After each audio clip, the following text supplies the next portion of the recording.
Education Eklavya में आपका स्वागत है। आज हम डिस्कस कर रहे हैं इंट्रोडक्शन टू पॉलिटिकल थ्योरी, स्वतंत्रता, फ्रीडम। यानी ये सेकंड यूनिट है इंट्रोडक्शन टू पॉलिटिकल थ्योरी का। इसमें एक चैप्टर है स्वतंत्रता, फिर समानता पे बात करेंगे, फिर अधिकार पे, फिर न्याय पे। उसमें देखते हैं स्वतंत्रता यानी फ्रीडम पे कितने इंपॉर्टेंट क्वेश्चन बन सकते हैं जो आपके एग्जाम में पूछे जा सकते हैं, उस पर हम डिस्कस कर रहे हैं। परिभाषा देख लो या तो इंट्रोडक्शन में लिख लो, इंट्रोडक्शन एक तरीके से मान लो इसे, ठीक है ना। इंट्रोडक्शन हम देख लेते हैं क्या है।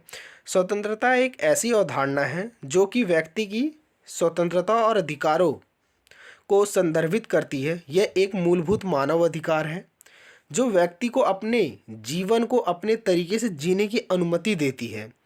स्वतंत्रता एक ऐसी अवस्था है जिसमें व्यक्ति अपने विचारों, भावनाओं और कार्यों में स्वतंत्र होता है और उसे अपने जीवन को अपनी मर्जी से जीने की आज़ादी होती है।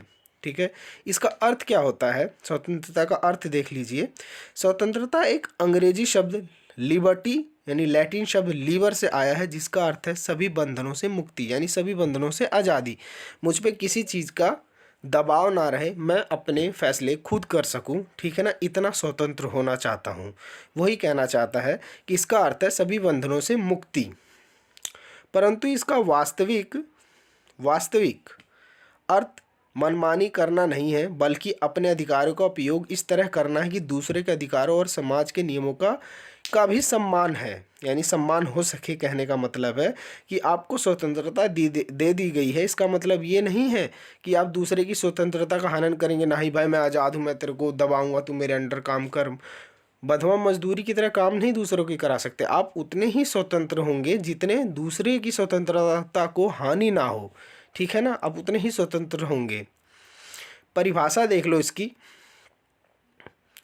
परिभाषा है मानव अधिकार घोषणा पत्र 1789। वो क्या परिभाषित करती है स्वतंत्रता को?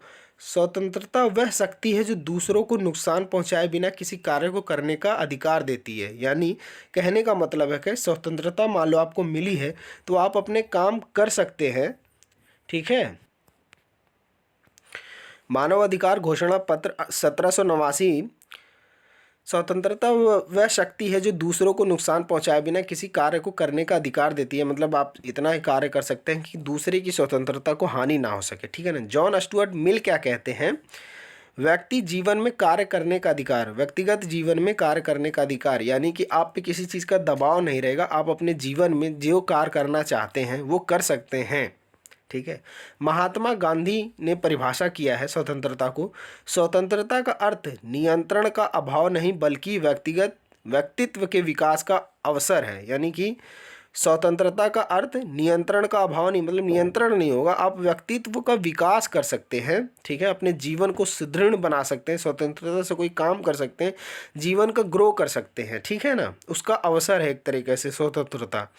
थॉमस हॉब्स क्या कहते हैं? स्वतंत्रता का संबंध बाहरी बाधाओं की अनुपस्थिति है जो मनुष्य के किसी भी कार्य को करने की शक्ति को कम कर देती है, ठीक है। आगे देखते हैं स्वतंत्रता के प्रकार, मतलब कितने टाइप की स्वतंत्रता होती है उस पे हम बात कर रहे हैं। प्राकृतिक स्वतंत्रता, ठीक है ना, ये स्वतंत्रता व्यक्ति को जन्म से प्रकृति से प्राप्त होती है। यानी रूसो एक विचारक हैं जो मनुष्य को स्वतंत्र मतलब मानते हैं कि मनुष्य प्रकृति से ही स्वतंत्र है, ठीक है। यानी कि यह स्वतंत्रता व्यक्ति को जन्म से ही प्रकृति से प्राप्त होती है, स्वतंत्रता, प्राकृतिक स्वतंत्रता। रूसो के अनुसार मनुष्य जन्म से स्वतंत्र होता है, लेकिन वो समाज और कानून उसे सीमित कर देते हैं। यानी आप स्वतंत्र जन्म पैदा हुए हैं, लेकिन ये समाज और ये कानून आपकी स्वतंत्रता को सीमित कर देता है, ठीक है। ये रूसो का मानना है। दूसरा पॉइंट है व्यक्तिगत स्वतंत्रता, यानी यह स्वतंत्रता उन कार्यों पर आधारित है जिनका असर केवल व्यक्ति पर होता है। J.S. मिल एक विचारक है। व्यक्ति अपने शारीरिक मानसिक के संप्रभु है, ठीक है। यानी J.S. मिल का मानना है कि व्यक्ति अपने शरीर और मानसिक से भाई संप्रभु है, यानी आज़ाद है, स्वतंत्र है। विचारों अभिव्यक्ति की स्वतंत्रता, जीवन जीने का चुनाव अधिकार की स्वतंत्रता है उस पर, ठीक है। वो स्वतंत्र अभिव्यक्ति की स्वतंत्रता अपना कर सकता है, जीवन जीने के तरीक़ों को भाई अपने चूज़ कर सकता है कि मैं इस तरह अपना जीवन जीना चाहता हूँ, मेरी ये स्वतंत्रता है, मैं अपनी स्वतंत्रता का उपयोग करके इस तरह जीवन जीना चाहता हूँ, ठीक है। राजनीतिक स्वतंत्रता क्या है? ठीक है, राजनीतिक स्वतंत्रता की बात कर रहे होते हैं। तीसरा पॉइंट, ये अपने राज्य के कार्यों में स्वतंत्र रूप से भाग लेने की क्षमता है, यानी इसमें मतदान करने का अधिकार होगा, चुनाव लड़ने का अधिकार है, स्वतंत्र रूप से मैं चुनाव लड़ सकता हूँ, मैं मतदान करने का अधिकार भाई बिल्कुल कर सकता हूँ। ठीक है, सरकार की आलोचना करने का भाई स्वतंत्र रूप से मैं सरकार की आलोचना कर सकता हूँ, क्योंकि ये डेमोक्रेसी है इंडिया, ठीक है ना, कर सकता हूँ। ये राजनीतिक मेरे स्वतंत्रता रूप से अधिकार हैं। ठीक है, अब देखो आर्थिक स्वतंत्रता क्या है। इसमें लॉस्की है के अनुसार यह स्वतंत्रता जीविका कमाने, सुरक्षा और सुविधा का अधिकार देती है। लॉस्की कहते हैं कि जो स्वतंत्रता है, आर्थिक स्वतंत्रता, इकोनॉमिकल फ्रीडम है जो, वो क्या कहती है कि स्वतंत्र जीवन कमाने, यानी भाई रोजी रोटी कमाने, आप काम धंधे करने की, आर्थिक पैसा इकट्ठा करने का अधिकार है आपके पास, कि आप पैसा कमा सकते हैं, जीवन जी सकते हैं, ताकि व्यक्तिगत बेरोजगारी और आर्थिक संकट के भय से मुक्त रहें। ठीक है, आप बेरोजगारी से ताकि मुक्त रहें, आप पैसा कमा सकते हैं, आप काम कर सकते हैं, मुक्ति रहे आपसे। रोजगार का अधिकार, व्यवसाय शुरू करने का अधिकार, अपनी आय का उपयोग करने का अधिकार इसमें शामिल होता है आर्थिक स्वतंत्रता में। यानी आप रोजगार, कोई भी रोजगार अपना लीजिए, आप स्वतंत्र हैं, बस वो कानून के खिलाफ मत कर लेना। व्यवसाय का शुरू करने का अधिकार, मतलब आप कोई भी काम, इंडस्ट्री कर सकते हैं, शुरू कर सकते हैं, बिल्कुल आपको स्वतंत्र रूप से अधिकार है। अपनी आय मतलब अपना पैसा खर्च कर सकते हैं, ठीक है ना, इसको अधिकार। राष्ट्रीय स्वतंत्रता, पांचवा पॉइंट है राष्ट्रीय स्वतंत्रता। यह विचार एक राष्ट्र को स्वतंत्र राज्य बनाने का अधिकार देता है, ताकि वह किसी अन्य राज्य के अधीन ना रह जाए, जैसे कि भाषा, धर्म, संस्कृति और ऐतिहासिक परंपरा पर आधारित होता है। ठीक है, छठा क्या है, ठीक है, छठा नैतिक स्वतंत्रता। यह व्यक्ति की मानसिक स्थिति को दर्शाती है, जिसमें वह लोभ और लालच से मुक्त होकर जीवन जीने योग्य होता है। इसमें विवेकपूर्ण इच्छा की स्वतंत्रता कहा जा सकता है, इसे विवेकपूर्ण होना चाहिए इंसान को। ठीक है, सातवां पॉइंट है आर्थिक स्वतंत्रता। यानी आर्थिक स्वतंत्रता का मतलब है यह राज्य को धर्मनिरपेक्ष बनाए रखने और नागरिकों के धार्मिक मामलों में हस्तक्षेप ना करने की स्वतंत्रता। यानी धार्मिक स्वतंत्रता वो होती है जिसमें ये राज्य को धर्मनिरपेक्ष बनाए रखने में, यानी राज्य का कोई भी धर्म नहीं होगा और नागरिक के अपने अधिकार और धार्मिक मामले में हस्तक्षेप नहीं करेगा राज्य। ठीक है, अपने धर्म का पालन करने का आज़ादी होगी, धर्म चयन करने का अधिकार होगा, यानी आपको इतनी स्वतंत्रता है कि आप अपना धर्म बदल सकते हैं, आप अपनी धर्म दूसरा अपना सकते हैं। ठीक है, अपने धर्म का पालन करा सकते हैं, प्रचार प्रसार करा सकते हैं अपने धर्म की। ठीक है ना, लेकिन राज्य इसमें कोई हस्तक्षेप नहीं करेगा, मतलब रुकावट नहीं करेगा राज्य आपकी। नागरिक स्वतंत्रता, यह स्वतंत्रता नागरिकों को कानून के तहत दी जाती है, जिसमें जीवन, संपत्ति, परिवार, विचार और भाषा की स्वतंत्रता शामिल होती है। ठीक है, नागरिक स्वतंत्रता, आप भारत के नागरिक हैं, आपको अपना जीवन जीने का अधिकार है, संपत्ति रखने का अधिकार है, परिवार बसाने का अधिकार है, विचार रखने का अधिकार है, आलोचना करने के, आप अपनी भाषा में बोल सकते हैं, यहाँ तक आपको स्वतंत्रता है। सामाजिक स्वतंत्रता की बात, सामाजिक स्वतंत्रता व्यक्ति को अपने सामाजिक जीवन से स्वतंत्र होने की आज़ादी है। इसमें शिक्षा का अधिकार, स्वास्थ्य सेवाओं का अधिकार, सामाजिक सुरक्षा का अधिकार शामिल है। कहने का मतलब समाज में जितनी भी गवर्नमेंट या वैसी जो सुविधाएं हैं जो आपको समाज दे रहा है, उसे आप पाने के लिए पूरी तरह स्वतंत्र हो। जैसे कि स्वास्थ्य सेवा का अधिकार, सामाजिक सुरक्षा का अधिकार कि भाई समाज से सुरक्षा चाहिए मुझको, शिक्षा का अधिकार, मुझे पढ़ना लिखना है, मेरी भाई शिक्षा का अधिकार होना चाहिए मुझे, मैं पढ़ना चाहता हूँ। ठीक है, आगे देखते हैं। ये स्वतंत्रता के संरक्षण के विभिन्न उपाय, यानी स्वतंत्रता को कैसे सुरक्षित रखा जा सकता है, उस पे बात करते हैं। ठीक है, अगला पॉइंट है स्वतंत्रता के संरक्षण के उपाय। आदर्श कानून, यानी मजबूत कानून, अगर कानून ही मजबूत नहीं रखता तो आपको स्वतंत्रता कैसे सुरक्षित रख सकते हैं। स्वतंत्रता की सुरक्षा के लिए राज्य को ऐसे आदर्श कानून बनाने चाहिए जो व्यक्ति की स्वतंत्रता और व्यक्तित्व के विकास को प्रोत्साहित दें। यानी कि ऐसा मजबूत कानून जो, मान लो आज मेरी स्वतंत्रता, भाई मैं घूमना चाहता हूँ, कल को कोई दूसरा बंदा आ रहा है, भाई हाँ मैं घूमने की तेरे को इजाज़त नहीं दे रहा हूँ और मैं तुझे दबा के रखूँगा, मेरी मर्जी, मतलब तो मेरी स्वतंत्रता कहाँ है घूमने की। तो ऐसे कानून बनाए जाएं जो लोगों को ये रहे कि मेरी स्वतंत्रता, मैं घूमना चाहता हूँ तो मैं भाई घूमूंगा, कोई मुझ पे दबाव तो नहीं डालेगा ना, ठीक है, कोई स्वतंत्रता का मेरी हनन तो ना करेगा। तो इसलिए मजबूत कानून बनाने चाहिए।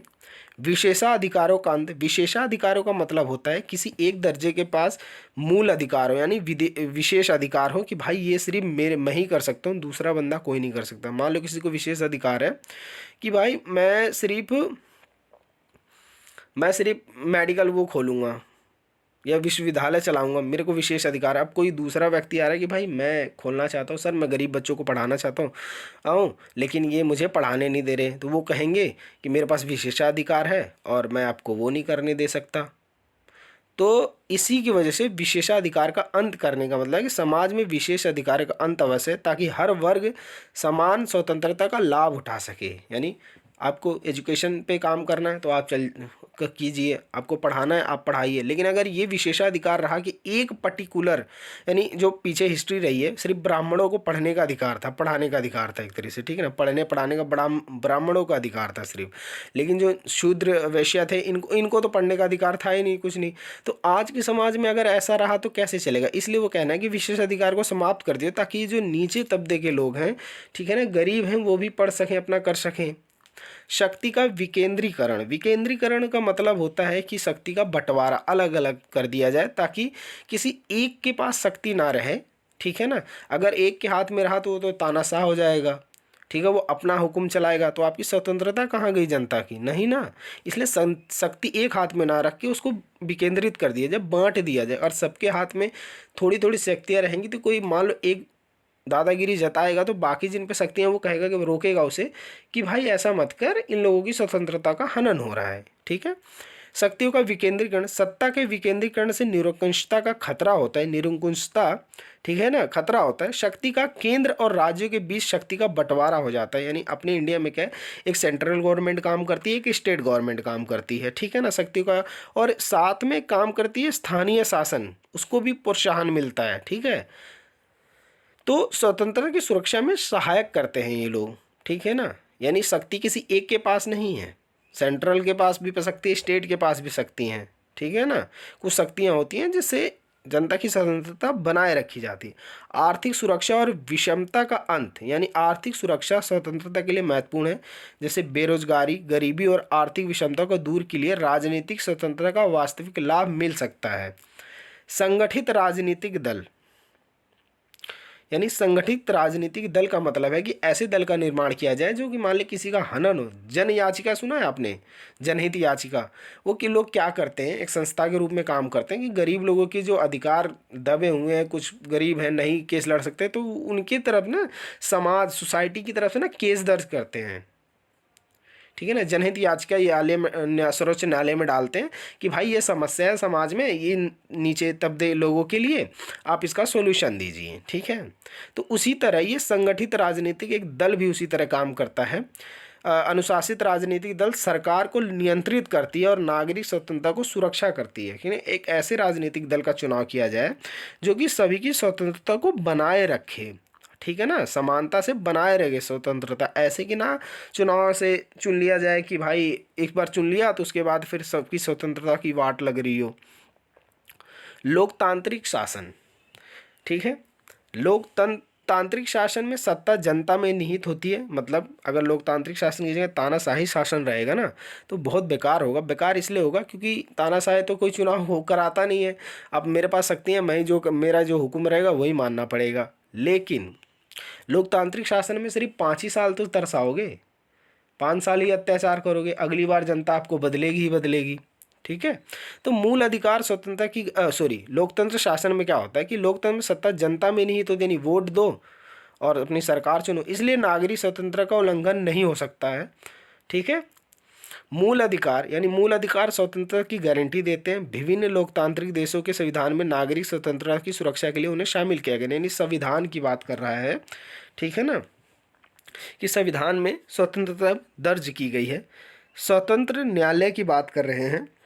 न्यायालय की स्वतंत्रता से नागरिकों के अधिकार सुरक्षित रखते हैं। न्यायालय में निष्पक्षता और स्वतंत्रता से ही ये संभव होता है। कहने का मतलब है कि अगर किसी व्यक्ति का स्वतंत्रता, समानता या अधिकार का हनन हो रहा है तो वो सर्वोच्च न्यायालय जा सकता है, बिना झिझक के आपकी सुनवाई जरूर होगी। ठीक है, ये बात कही कि अगर स्वतंत्र न्यायालय ही रहेगा तभी ये काम हो सकता है। ठीक है, आगे देखते हैं। सतत जागरूकता। सतत जागरूकता का मतलब हो कि स्वतंत्रता की रक्षा के लिए नागरिकों को अपने अधिकारों के प्रति जागरूक होना आवश्यक है। किसी भी अतिक्रमण का जागरूक और विरोध होना चाहिए। यानी कहने का मतलब है कि अगर जनता जागरूक नहीं रहेगी तो कैसे अगर आप रहेगी, आप अपने अधिकारों के बारे में नहीं जानेंगे तो कैसे काम चलेगा। ठीक है ना, जब आप अपने अधिकारों के बारे में ही नहीं जानेंगे तो आप लड़ोगे किसके लिए, अपने इंसाफ के लिए। स्वतंत्र प्रेस यानी मीडिया की स्वतंत्रता की बात कर रहे होते हैं, यानी स्वतंत्रता मीडिया। आजकल की तो मीडिया बिकाऊ रही है। स्वतंत्र मीडिया क्या रही है? स्वतंत्र प्रेस प्रशासन को मर्यादित रखता है और नागरिक चेतना का विकास करता है, जिसमें स्वतंत्र सुरक्षित रहती है। ठीक है, स्वतंत्रता की उदारवादी और मार्क्सवादी संकल्पना। ठीक है ना, यानी दृष्टिकोण पूछ रहा है ये कि स्वतंत्रता की जो उदारवादी दृष्टिकोण है और मार्क्सवादी दृष्टिकोण है उनके बारे में पूछा जा रहा है कि स्वतंत्रता पे उनके क्या विचार रहे हैं। ठीक है, उनके क्या विचार रहे हैं उनके बारे में पूछा जा रहा है। पहले हम देख लेते हैं स्वतंत्रता की उदारवादी संकल्पना यानी दृष्टिकोण। उदारवाद अंग्रेजी शब्द लिबरलिज्म का हिंदी रूपांतरण है, यानी लिबरलिज्म शब्द लैटिन शब्द लीबर से बना है, जिसका शाब्दिक अर्थ है स्वतंत्रता या आज़ादी होता है। ठीक है ना, उदारवादी का अर्थ समझ लिया। स्वतंत्रता की उदारवादी संकल्पना एक ऐसी विचारधारा है जो व्यक्तिगत स्वतंत्रता और अधिकारों को महत्व देती है, यानी कि व्यक्तिगत जो स्वतंत्रता होती है उसको महत्व देती है, व्यक्ति की स्वतंत्रता को महत्व देती है, उसके अधिकारों को महत्व दे रही है। ये संकल्पना उदारवादी विचारधारा पर आधारित होती है जो व्यक्तिगत स्वतंत्रता और अधिकारों की रक्षा करने पर जोर देती है। ठीक है, उदारवादी विचारधारा में स्वतंत्रता के कई आयामों का विश्लेषण किया जाता है, जिसमें नकारात्मक स्वतंत्रता और सकारात्मक स्वतंत्रता दोनों प्रमुख रही हैं। उदारवादी मान्यता के अनुसार व्यक्ति का स्वतंत्र होना उसके अधिकारों और स्वायत्तता को सुरक्षित रखना होता है। ठीक है, आइजिया बर्लिन है, एक विचारक हैं ये। ठीक है, बर्लिन स्वतंत्रता को नकारात्मक स्वतंत्रता के रूप में परिभाषित किया है, जिनका अर्थ है कि किसी व्यक्ति की उसकी मर्जी के अनुसार कार्य करने से रोका ना जाए। यानी ये नकारात्मक स्वतंत्रता आइजन बर्लिन कहती हैं कि जो कोई व्यक्ति अगर कोई काम कर रहा हो ना तो उसको करने दीजिए, उसको रोकिए मत। वो चाहे गलत कर रहा है सही कर रहा है, अपने लिए कर रहा है। ठीक है, व्यक्ति की अपनी मर्जी के अनुसार कार्य करने से ना रोका जाए। ठीक है, राज्य का काम केवल इस स्वतंत्रता की रक्षा करना है, ना कि किसी प्रकार की सकारात्मक स्वतंत्रता देने का प्रयास करना। यानी जो स्टेट है वो क्या क्या करेगा, वो सिर्फ ये करेगा कि भाई जो करना है करो, मैं तेरे काम में दखलंदाजी नहीं करूँगा। ठीक है, मैं कोई ये नहीं कहूँगा तू सकारात्मक स्वतंत्रता अपना, तेरे को मैं रोकूंगा नहीं, ऐसा कोई काम नहीं करूँगा। ठीक है, किसी की व्यक्तिगत क्षमताओं और अक्षमताओं में राज्य का कोई हस्तक्षेप नहीं होना चाहिए। यानी इंसान के व्यक्तिगत में कोई स्टेट कोई भी रोल नहीं निभाएगा। ठीक है ना, मिल्टन फ्रीडमैन कहते हैं, एक विचारक है मिल्टन फ्रीडमैन। फ्रीडमैन ने स्वतंत्रता को पूंजीवादी व्यवस्था से जोड़ा है, यानी कैपिटलाइजेशन से जोड़ा है। उनके अनुसार आर्थिक स्वतंत्रता यानी इकोनॉमिकल फ्रीडम जो निजी उद्यम और बाजार की स्वतंत्रता पर आधारित है, यानी राजनीतिक स्वतंत्रता पर आधार रखता है। वो कहते हैं कि सरकार का काम कानून व्यवस्था बनाए रखना है, ना कि अर्थव्यवस्था में हस्तक्षेप करना। यानी जो उनका कहना है कि जो गवर्नमेंट है, ठीक है, वो क्या काम करेगी, वो सिर्फ कानून व्यवस्था रूल और रेगुलेशन बनाएगी। ठीक है ना, अर्थव्यवस्था में हस्तक्षेप नहीं करेगी, दखल अंदाजी नहीं करेगी। ठीक है ना, इकोनॉमिकल क्षेत्र में कोई वो नहीं करेगी हस्तक्षेप। ठीक है, कल्याणकारी योजनाएं और मूल्य नियंत्रण को वे स्वतंत्रता का हनन मानते हैं। यानी कि उनका मानना है क्या फ्रीडम का कि जो कल्याणकारी योजनाएं होती हैं ना और मूल्य होते हैं उनको नियंत्रण से स्वतंत्रता का हनन है। यानी जो कल्याणकारी अगर आप योजनाएं बनाओगे जनता तो योजनाएं लेगी और आलसी हो जाएगी, उनका कहने का मतलब है। ठीक है ना, एफ ए हेयक का कहना है हेग ने स्वतंत्रता को व्यक्तिगत स्वतंत्रता का नाम दिया है जो किसी भी बाहरी नियंत्रण से मुक्त हो।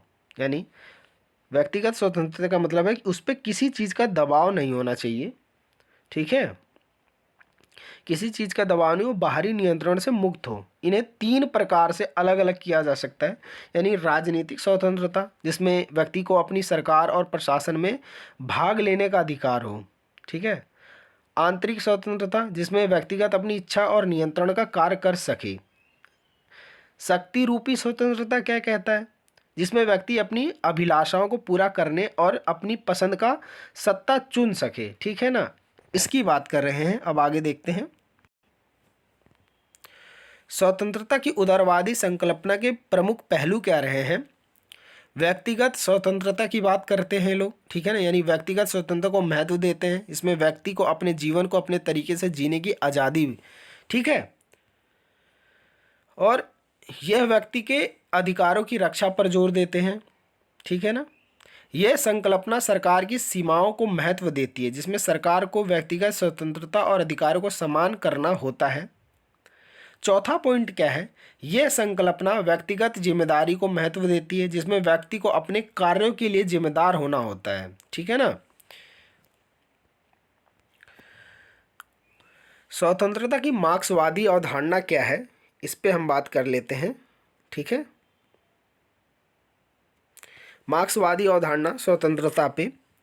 स्वतंत्रता की मार्क्सवादी अवधारणा यानी दृष्टिकोण में स्वतंत्रता को एक सामूहिक और सामाजिक विकास के रूप में देखा जाता है, ना कि केवल व्यक्तिगत संतोष के रूप में। यानी इसमें जो शामिल विचारक हैं उसमें कार्ल मार्क्स, फ्रेडरिक एगल, वी.आई. लेनिन, रोजा लासबर्गर हैं, ठीक है ना। ये कुछ विचारक हैं जो कि स्वतंत्रता की मार्क्सवादी अवधारणा या दृष्टिकोण में शामिल हैं, ठीक है ना, इन्होंने अपनी बात रखी है। मार्क्सवादी विचारकों का मानना है कि जो पूंजीवादी व्यवस्था में व्यक्ति अपने काम, समाज और स्वयं से कट जाता है, उसमें स्वतंत्रता का अभाव होता है। यानी मार्क्सवादियों का विचार है, उनका विचार ये है कि जो पूंजीवादी व्यवस्था में व्यक्ति अपने काम यानी अपने वर्क से, समाज यानी सोसाइटी से, स्वयं यानी सेल्फ से कट जाता है, मतलब अलग हो जाता है, उसमें स्वतंत्रता का अभाव होता है। यानी आप समाज से अलग, अपने काम से, यारी दोस्ती से अलग हो जाते हैं, तो आप में स्वतंत्रता का अभाव है, हो जाता है, ठीक है ना। मार्क्सवादियों के अनुसार स्वतंत्रता की अवधारणा को 2 पहलुओं में देखा जाना चाहिए। पहला व्यक्तिगत स्वतंत्रता, दूसरा सामाजिक स्वतंत्रता। पहले बात करते हैं व्यक्तिगत स्वतंत्रता में विचारों की स्वतंत्रता और कार्यों की स्वतंत्रता में शामिल है, जबकि सामाजिक स्वतंत्रता में समाज में व्यक्तिगत की स्थिति और उसके अधिकार शामिल होते हैं, ठीक है ना। व्यक्तिगत स्थिति और उसके अधिकार शामिल हो रहे हैं। मार्क्सवादियों ने स्वतंत्रता की अवधारणा को 3 प्रमुख बिंदुओं में आधारित किया है। वो प्रमुख बिंदु क्या है उस पर हम बात करते हैं। पहला बिंदु कहता है कि वर्गहीन समाज में स्वतंत्रता, यानी वर्गहीन समाज में ही व्यक्ति स्वतंत्रता संभव है। उनके अनुसार उत्पादन और वितरण के साधनों पर समाज का आधिपत्य होना चाहिए। यानी वर्गविहीन समाज यानी जिसमें पूंजीपति का नाश हो जाए, जो समाज में है, जो साधन उपलब्ध है, सोर्स उपलब्ध है, उसमें समाज का अधिकार हो, ठीक है ना, इस दुनिया में समाज का अधिकार हो, ठीक है, उसमें स्वतंत्रता प्राप्त की जाए। अगर ये सोर्स पे यानी समाज में वर्गहीन समाज रहा तो पूंजीपति हमेशा राज करेंगे, तो लोगों का शोषण करेंगे।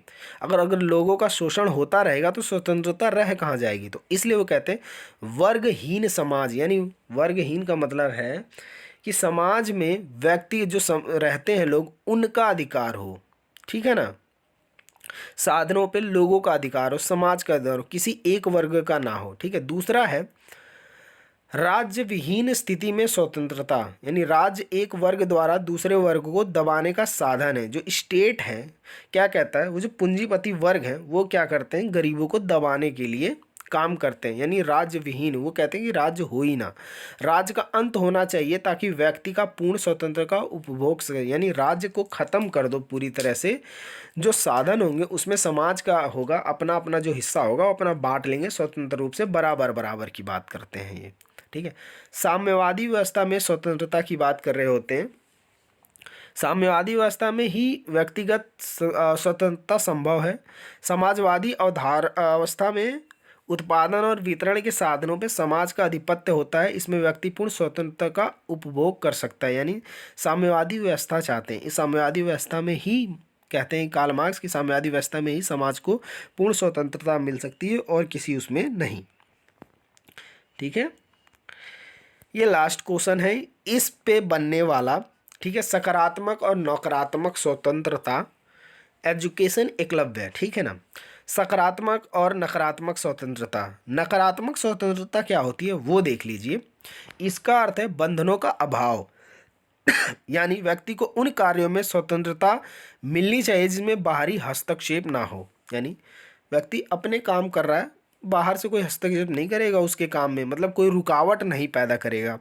इनका मानना है कि व्यक्ति स्वयं अपने हित को सबसे बेहतर समझता है। यानी नकारात्मक स्वतंत्रता वालों को मानना है कि भाई जो व्यक्ति है वो अपने हित अच्छे और बुरे को अपने से बेहतर समझता है कि मैं अच्छा कर रहा हूँ या बुरा कर रहा हूँ, मुझे मेरे हाल पे छोड़ दिया जाए, मैं अपनी मर्जी से काम कर लूँगा, बाहरी कोई मुझे हस्तक्षेप ना करे, कोई मुझे रोके ना। ठीक है, इसमें कौन कौन शामिल हैं, क्या विचार है? थॉमस हॉब्स, लॉस्क, Montesquieu, John Locke, Jeremy Bentham, Spencer जैसे विचार ने समर्थन किया है इसका। ठीक है, बाहरी बाधाओं जैसे सरकारी नियंत्रण या सामाजिक नियमों से मुक्ति से है। यह स्वतंत्रता व्यक्ति को बिना किसी बाहरी हस्तक्षेप के अपने निर्णय स्वयं लेने की क्षमता देती है। ठीक है ना, यानी ये क्या कर रहा है कि बाहरी स्वतंत्रता को अपने किसी बाहरी हस्तक्षेप के बिना अपने निर्णय स्वयं लेने की, मतलब अपना निर्णय स्वयं लेगा व्यक्ति, बाहरी से कोई उसको लेना देना नहीं है कि भाई मुझे मत बताओ इस टॉपिक पे, मैं अपना अच्छा बुरा जानता हूँ, मैं अपना निर्णय स्वयं ले लूँगा। ठीक है, जो फैसला होगा। अब आता है सकारात्मक स्वतंत्रता।